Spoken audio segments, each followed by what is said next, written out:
Hi, I'm Natasha Ryan with Premier Risk Solutions, and this is our chat that we do every week called Strong, Safe, and True, where we sit down with leaders in the sector.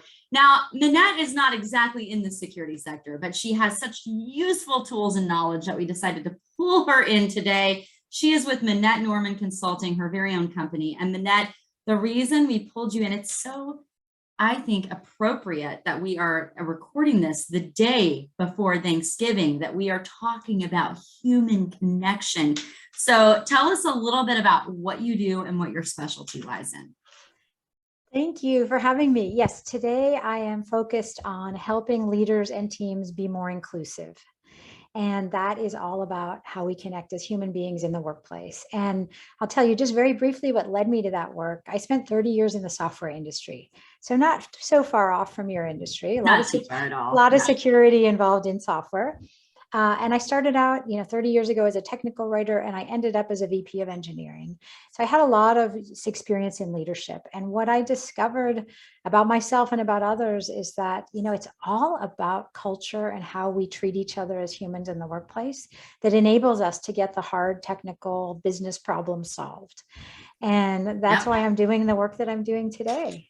That's amazing. I'm going to silence my phone real quick because I forgot. Don't want to interrupt. Isn't it crazy how 30, 20 years ago, to bring these topics up at work would have been so taboo. You would have been laughed out of the room. And now they are an integral part and conversation of what we're looking at and how we're shaping office space and working from home and just in leadership in general. And I love it. And so I want to talk a little bit about the importance of, you and I have obviously talked before today, and we talked a little bit about how to make people feel safe, like truly safe in a workspace. So I kind of want you to speak to that, like the value in that and the effects you can see from doing that, maybe some tools on how to implement it.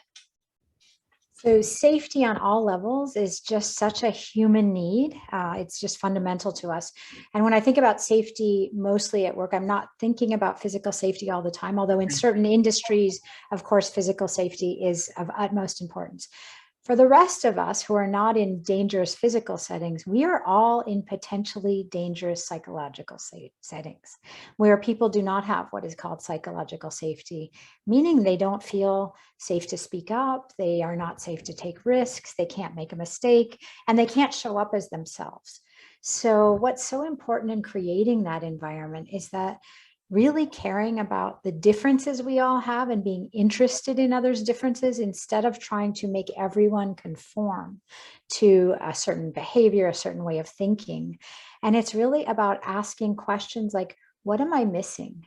To invite those different perspectives, to invite all the diversity in all its forms that you have, and then not penalizing people if they ask a naive question or make a mistake, but instead to celebrate learning together and that we can have open and honest discussions and we'll all be better for it. And to really create those conditions is easy to talk about and not as easy to implement, but that's where the work has to start. And especially with leaders being empathetic to people who are different from them. And empathy is such a critical skill here. And it's not just leaders, we all have to be more empathetic to people who've had different experiences than we have. And Forbes just did an article not too long ago saying like empathy was the #1 attribute in a successful leader. And it really talks to, it's not just about ooey gooey mushy feelings, making everyone feel loved. This is truly like it can have severe effects on productivity, turnover. So can you talk to that a little bit about what you could see? Like if you truly buy in and commit to being a more empathetic leader, how that can benefit business in the long run. I was honestly so happy to see that Forbes article.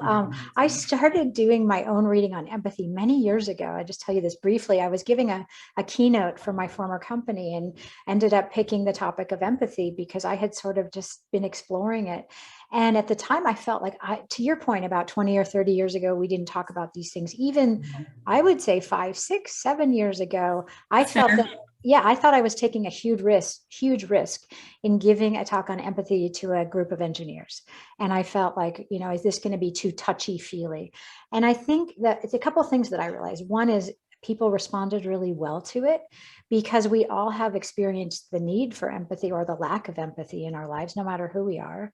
Yeah. And so it has become now, I think, much more of the sort of vernacular in the corporate world now, because there's so much writing about it.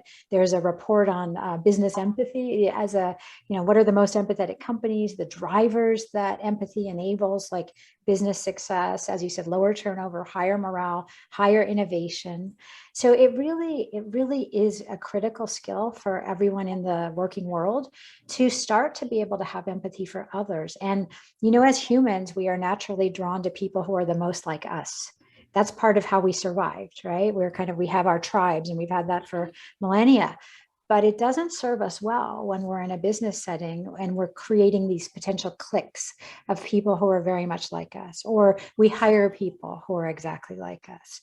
And then what happens is we struggle to have empathy or even want to be with people who are different from us. But those are the ones who will, first of all, enhance our overall performance, because there's so much research I'm not going to go into about the value of diversity, right? That if you have all sorts of diversity, you will have better business outcomes. And that's only possible if we are inclusive and empathetic to everyone. So I always tell, when I'm working with leaders and teams, I say the best way to increase your empathy is to spend time with people who are not like you, and get really curious about learning about their lives and learning how they think, and getting their points of view. And it may challenge you because it's quite different from how you think or what your background was, but that can actually strengthen our empathy by just being with and listening to people who are different. And the other thing I'd say about that is, some people think, well, you're either empathetic or you're not, you're born with it, or you can't have it.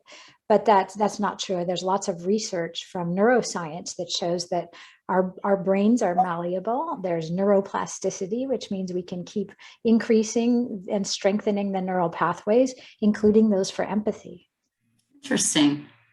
Okay, so I want to go back to an initial thought. You said psychologically safe, but I kind of want to tie this back. We talked a little bit about domestic violence victims, and a lot of domestic violence incidents actually happen at the workplace, and it adversely affects women, right? So I want to talk about how if you breed a psychologically safe work environment, you could actually impact someone's physical safety too, because they're going to, want to confide in someone at work if they feel safe about the potential dangers, and then, someone can help, right?